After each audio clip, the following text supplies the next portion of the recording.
Doctor Manmohan Singh यांचं निधन ही देशाची अपरिमित हानी आहे। या देशाचे ते महान सुपुत्र होते। आज आपल्या देशाची जी अर्थव्यवस्था 10 वर्षामध्ये इतके उपद्व्याप करूनही टिकून आहे। मागच्या 10 वर्षामध्ये सध्याच्या सरकारनं इतके सुरुंग लावले, इतके उपद्व्याप केले, तरी जी टिकून आहे त्याचं संपूर्ण श्रेय हे डॉक्टर मनमोहन सिंग यांना जातं। एक अत्यंत सचोटीचा, प्रामाणिक नेता, प्रशासक, अर्थशास्त्रज्ञ, जागतिक कीर्तीचा विद्वान। त्याने 10 वर्ष या देशावरती आपली छाप उमटवली। विरोधी पक्ष नेते म्हणून सुद्धा नरेंद्र मोदी आणि त्यांच्या सरकारला त्याने दिलेले इशारे एक अर्थशास्त्रज्ञ म्हणून खरे ठरले। नोटबंदीच्या काळामध्ये संसदेतलं त्याचं भाषण या देशानं पुन्हा पुन्हा ऐकलं पाहिजे। नोटबंदीमुळे देशाचा GDP 2% घसरेल। नोटबंदी हे डिझास्टर आहे, हा देश उद्ध्वस्त होईल, अशा अनेक प्रकारचा इशारे त्यांनी दिले आणि ते खरे ठरले। मनमोहन सिंग हे विकास पुरुष होते। देशाच्या तिजोरीमध्ये फक्त 16 दिवस पुरेल इतकंच महसूल शिल्लक असताना त्यांच्या हातामध्ये देशाचं अर्थ खातं नरसिंहराव यांनी दिलं। विचार करा, फक्त 16 दिवस पुरेल इतकेच पैसे देशाच्या तिजोरीत असताना नरसिंहराव यांनी अर्थशास्त्राच्या या डॉक्टरला अर्थमंत्री केलं आणि त्याच्या हातामध्ये देश सोपवला। नंतर ते प्रधानमंत्री झाले।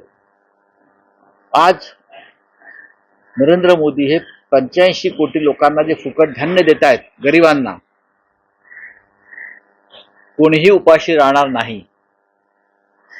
प्रत्येकाच्या घरात चूल पेटेल। ही योजना मूळ मनमोहन सिंग यांची आहे। अन्न सुरक्षा कायदा त्यांनी आणला। अन्न सुरक्षा कायदा हे त्यांचं योगदान आहे। रोजगार हमी योजना म्हणजे मनरेगा, प्रत्येकाला काम मिळालं पाहिजे, ही सुद्धा त्यांचीच योजना आहे। अशा अनेक योजना त्यांनी देशाच्या जनतेसाठी आणल्या।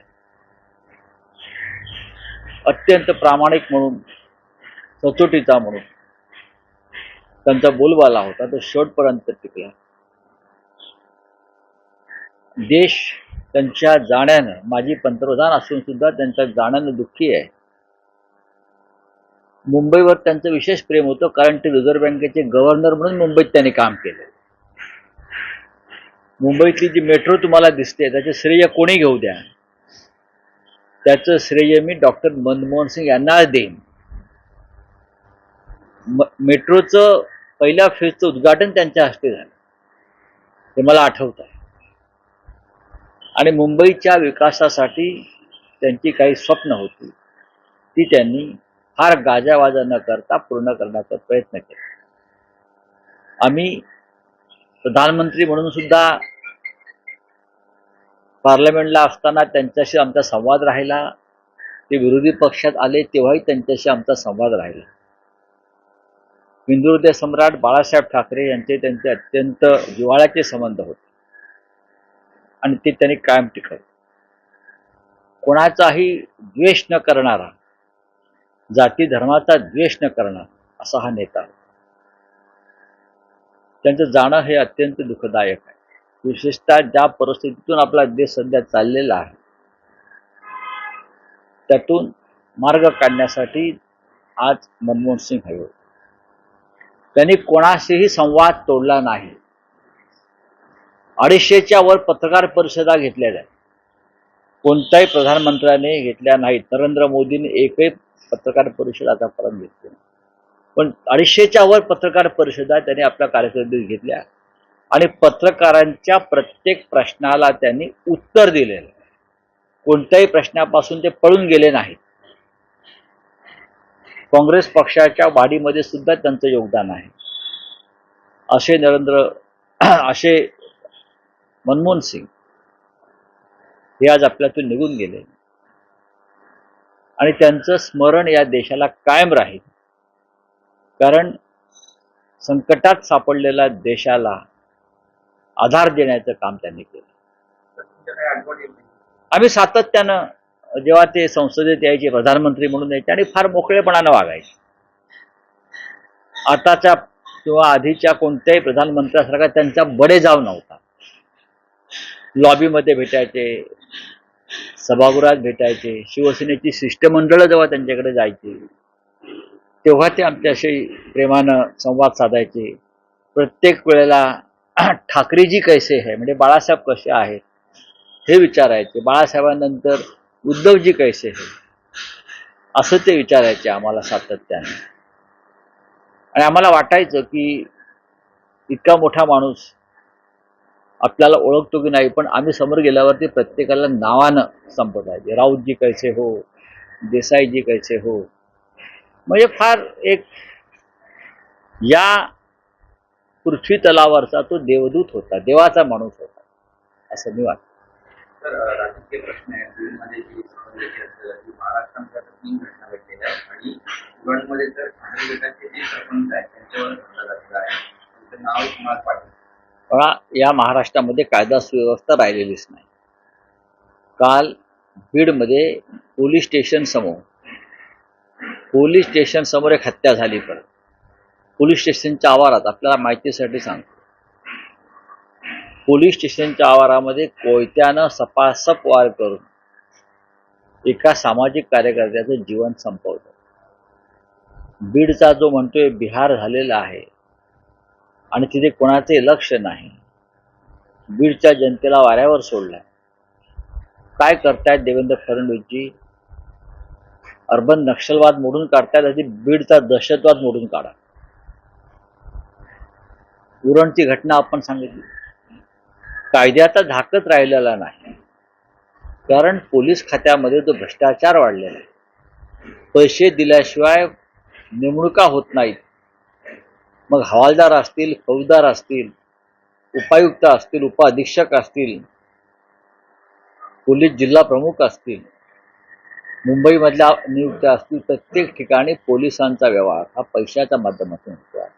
त्याच्यामुळे पोलीस एकदा त्या पदावर बसले की तो त्याची कमाई आणि त्याची जी वसुली आहे, वर हप्ता द्यायचा आहे, त्याच्यासाठीच ते काम करतायत. बोलिये क्या है? राऊत एक इंडिया आघाडीचा विषय आहे. आप नाराज आहे एकूण ज्या पद्धतीने काँग्रेस दिल्ली विधानसभा निवडणुकांमध्ये भूमिका घेतोय. देशद्रोही असा उल्लेख केला गेला माजी मुख्यमंत्र्यांचा.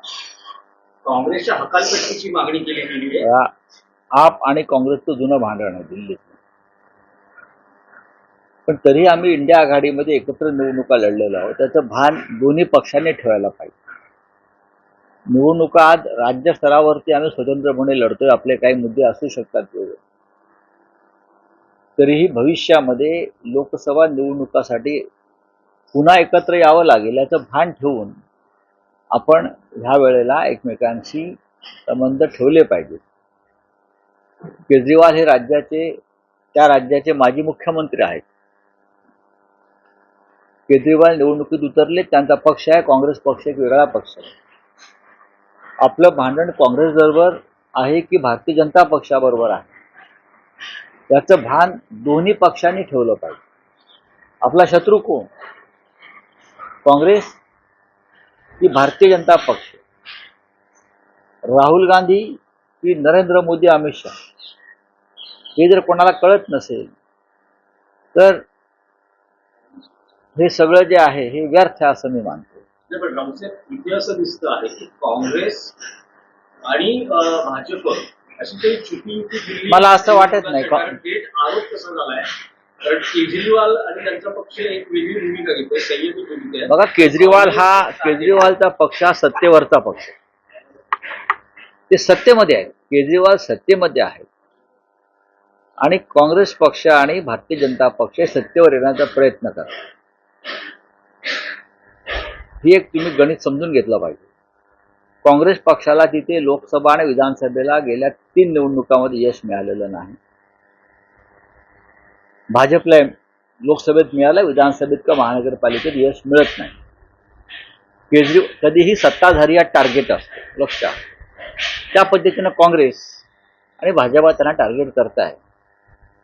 पण आपचं 2 राज्यामध्ये सरकार आहे, लक्षात घेतलं पाहिजे. पंजाबसारखं मोठं राज्य आहे जे त्यांनी काँग्रेसकडनं हिरावून घेतलं आहे, आणि दिल्ली सुद्धा काँग्रेसकडनं हिरावून घेतलेली आहे. ही वेदना काँग्रेसच्या मनात असणारच. आणखी एक बीड मधला विषय आहे. काल स्वतः धनंजय मुंडे यांनी मुख्यमंत्र्यांची भेट घेतली आणि त्यानंतर पदभार स्वीकारल्यानंतर त्यांनी जी प्रतिक्रिया दिली आहे त्यात ते असं म्हणतात की माझं राजकीय जीवन उद्ध्वस्त करण्यासाठी काही कटकारस्थान रचलं जातं. बीडमध्ये गेल्या वर्षभरामध्ये 38 खून झालेले. ते 38 खून आणि त्यांच्या कुटुंबाचा आक्रोश दडपण्याचा प्रयत्न. बीडमधल्या गावागावामध्ये लहान पोरं हातात बंदुका घेऊन, हातात बंदुका आणि पिस्तूल घेऊन जे फोटो येत आहेत, हे कोणाची देणगी आहे? महाराष्ट्रासारख्या सुसंस्कृत राज्यामध्ये हे चित्र पाहायला मिळत आहे. आणि हे सगळे लोक एकाच गँगचं नाव घेतात. त्यांचा आका कोण आहे, अण्णा कोण आहे, हे कोण आहेत? धनंजय मुंडे यांनी या गुन्हेगारांचा जो सरदार आहे त्याला स्वतःहून पोलीस स्टेशनला हजर केलं पाहिजे. तर ते कोणत्याही कटात सामील नाही, त्याच्यावरती विश्वास ठेवता येईल. आम्ही अमुक माणसाचे शूटर आहोत अशी 20-20 वर्षाची पोरं मिसरूड न फुटलेली सोशल मीडियावरती येऊन सांगतात. त्यांची भाषा बघा, त्यांचं काय त्यांच्यावर संस्कार आहेत त्या बीडमध्ये. त्याला जबाबदार कोण आहेत? बीडचं नेतृत्व कोण करताय? आम्ही करतोय का? नाही, तुम्हीच करताय. तुम्ही काय पेरताय? जे तुम्ही पेरलंय ते उगवलंय. तुम्ही ठिणगी टाकलेली आहे, त्या आगीत जे चटके तुम्हाला बसणारच आहेत ना. तुम्ही मुळात त्यांना मंत्रिमंडळात घेणं ही चूक होती. कारण तिथे ज्या खुनाचा तपास सुरू आहे किंवा ज्या हत्यांचा तपास सुरू आहे तो जर निष्पक्ष व्हायचा असेल, निष्पक्षपणे व्हायचा असेल, पारदर्शक व्हायचा असेल, तर मी खात्रीनं सांगतो की एकही मुंडे सध्या तपास पूर्ण होईपर्यंत सत्तेत असता कामा नये. आणि ही भूमिका त्यांनी स्वतःहून घ्यायला पाहिजे. म्हणजे तर लोक त्यांच्यावर भविष्यात विश्वास ठेवतील. स्पेसिफिक प्रश्न आहे की जे कटकारस्थान रचलं जात आहे असं जे धनंजय मुंडे यांचं म्हणणं आहे. अंजली दमानिया रोज या प्रकरणातली नवी माहिती उघड करत आहेत. अनेक फोटोग्राफ्स, अनेक व्हिडिओ अंजली दमानियांच्या आडून कुणी काही ही जी अंजली दमानिया जी माहिती देत आहेत ती माहिती काही नवीन आहे, ती जुनीच आहे. अनेकांनी सुरेश धस असतील, संदीप क्षीरसागर असतील, आम्ही सगळे असू, ही वारंवार ही माहिती पुढे आलेली आहे. बीडमध्ये काय चाललंय हे नवं नाही. संतोष देशमुखाचा खून त्यांना पचवता आला नाही, बस. त्यांनी गेले वर्षभरामध्ये 38 खून पचवले, पण एक खून जो आहे तो महाग पडतो. संतोष देशमुखच्या खुनाला वाचा फुटली आणि हा वाचा फुटलेला खून सगळ्यांची लक्तरं काढत बाहेर काढलेला. हा एक खून तो पचला नाही आणि म्हणून 38 खून उघड झाले.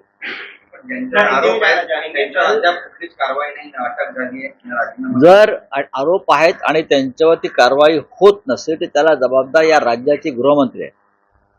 गृहमंत्री कोणाला तरी वाचवतायत. गृहमंत्री हे दुबळे आहेत, कमजोर आहेत, हे यातून स्पष्ट होत आहे. ही गृहमंत्र्यांची जबाबदारी आहे ना. जर लोकांच्या मनात भावना आहे की खरा आरोपी सूत्रधार वाचवला जातोय, तर ती शिंतोडे जे आहेत हे या राज्याच्या गृहमंत्र्यावर पडतायत. गृहमंत्रीचे नाकाने कांदे सोलतायत, कोणालाही सोडणार नाही, किती मोठा असू द्या, बरं का, किती मोठा असला तरी तो तुमच्या पदराखाली आहे, तुमच्या खिशात आहे. पण धनंजय मुंडे काल असं म्हणाले की किती कोणी कोणाच्याही जवळचा असू द्या त्याला कडक शासन, फाशीची शिक्षा करा. मग जो जवळचा तुमच्या असेल कोणी त्याला फाशीच्या पर्यंत पोहोचवण्यासाठी आपण पोलिसांना सहकार्य करा. आपण जोपर्यंत सत्तेत आहात तोपर्यंत ते शक्य नाही असं लोकांच्या भावना आहेत. बोले आपका क्या भाई? सर हिंदी में जानना चाहेंगे कल डॉक्टर मनमोहन सिंह आपने भी कई बार उनके साथ काम किया देखा हमने उनके साथ काम किया है. डॉक्टर मनमोहन सिंह जी एक ऐसी शख्सियत थी जिन्होंने देश पर नहीं देश के जनता के दिलों पर राज किया. नरेंद्र मोदी और उनकी जो टीम है ये सभी ने डॉक्टर साहब को बदनाम करने की बहुत कोशिश की. मौनी बाबा कहा, पपेट कहा, सब कुछ कहा, लेकिन यह आदमी इतना प्रामाणिक और सभ्य रहा कि कभी गलत शब्दों का इस्तेमाल नहीं किया अपने जो विरोधी है उनके लिए. क्या क्या कहा मोदी जी ने कि रेनकोट डालकर कैसे स्नान करना है, ये मनमोहन सिंह से सीखे. इस प्रकार का शब्दों का इस्तेमाल किया और बहुत कुछ किया. लेकिन मनमोहन सिंह एक हिम्मत वाले नेता थे. हिम्मत वाले इसलिए थे कि उनके कार्यकाल में 250 से भी ज्यादा बड़ी बड़ी वार्तालाप, प्रेस कॉन्फ्रेंस पूरे विश्व में देने की हिम्मत मनमोहन सिंह साहब ने दिखाई है. सभी प्रश्नों का जवाब देते थे, लोगों से डायलॉग करते थे. अभी के प्रधानमंत्री के पास अगर इतनी हिम्मत है तो बताइए, मनमोहन सिंह ऐसे वक्त इस देश के वित्त मंत्री बने जब हमारे देश के तिजोरी में सिर्फ 16 दिन के पैसे बचे थे देश चलाने के लिए. ऐसी हालत में नरसिंह जी ने मनमोहन सिंह जी को वित्त मंत्री बनाया और ये डॉक्टर अर्थशास्त्र के देश को इस कबाड़े से बाहर निकाला. और आज जो हम इतनी बुरी हालत में भी 10 साल में जो बुरी हालत की अर्थव्यवस्था की ये सरकार ने, फिर भी हम टिके हैं और 2 वक्त की रोटी खा रहे हैं. देश बचा है, उसका योगदान जो है वो मिस्टर हमारे डॉक्टर मनमोहन सिंह साहब को है. अगर मनमोहन सिंह 10 साल पहले नहीं होते तो आज देश भी हमारा कबाड़े में जाता. तो इसलिए, और ये जो है अन्न सुरक्षा कायदा, food protection bill, Modi ji इतने लोगों को देते हैं फ्री में खाना और क्रेडिट लेते हैं, गरीबों को खाना दे रहे हैं. उसके तो असली करते धरते तो डॉक्टर सिंह साहब है. फूड प्रोटेक्शन बिल किसने लाया? मनरेगा किसने लाई? सिंह साहब का योगदान. अब भूलो मत, अगर सिंह साहब नहीं होते तो ये देश नहीं रहता 10 साल में. मोदी जी की लीडरशिप में भी ये देश नहीं रहता. ये सब डॉक्टर सिंह साहब का, मनमोहन सिंह साहब का योगदान है. आज हम जिंदा है, आज हम सांस ले रहे हैं, हम 2 वक्त की रोटी खा रहे हैं. आज भी हमको ठीक से सैलरी मिडिल क्लास को मिल रही है. उदारीकरण किया उस साहब ने, ये उनकी बदौलत हो रहा है सब. इंडिया अलायंस को लेकर एक सवाल है. दिल्ली में चुनाव होने से पहले आम आदमी पार्टी और कांग्रेस के बीच आपस में जो है मतभेद देखे जा रहे हैं. आम आदमी पार्टी ने देखिए चुनाव में इस प्रकार के मतभेद होते हैं. आप सत्ताधारी पार्टी है दिल्ली की, बीजेपी और कांग्रेस सत्ता में आना चाहते हैं दिल्ली में, तो टारगेट किसको करेंगे? जो सत्ता पे है, जिससे सत्ता छीननी है उससे करेंगे. लेकिन ये नहीं भूलना चाहिए कि 6 महीने पहले आप और कांग्रेस ने एक साथ चुनाव लड़े थे और शायद आने वाले लोकसभा में भी हमको एक साथ चुनाव लड़ना पड़ेगा. तो सोच समझ कर, संयम से अपनी बात रखनी चाहिए. मैं इतना ही कहूंगा. भारतीय जनता पार्टी को 2060 करोड़ से ज्यादा का चंदा मिला है और कांग्रेस को 200 करोड़ का चंदा मिला है. अरे हमको तो 50 करोड़ भी नहीं मिला है. ये भारतीय जनता पार्टी है 2000 2060 करोड़ से ज्यादा का तो समझ लो 2000 करोड़ से भी ज्यादा जो पैसा मिलता है कहाँ से आता है? उसमें से आधे से ज्यादा लोग भ्रष्ट है, आधे से ज्यादा लोगों के ऊपर सीबीआई ईडी की कार्रवाई चल रही है, आधे से ज्यादा लोग बीजेपी सरकार के लाभार्थी है, ठेकेदार है, तो उनको पैसा देगा। ये करप्शन ही है, करप्शन है। मोदी जी क्या जीरो टॉलरेंस ऑफ करप्शन की बात करते हैं? उनके तिजोरियों में भ्रष्टाचार का पैसा है। चलिए, थैंक यू। देश विदेशातील प्रत्येक घडामोडींचे लाईव्ह अपडेट मिळवण्यासाठी आता साम टीव्हीच्या सर्व सोशल मीडिया प्लॅटफॉर्मला लाईक, फॉलो आणि सबस्क्राईब करा। तसंच सर्व नोटिफिकेशनसाठी बेल आयकॉन प्रेस करायला विसरू नका।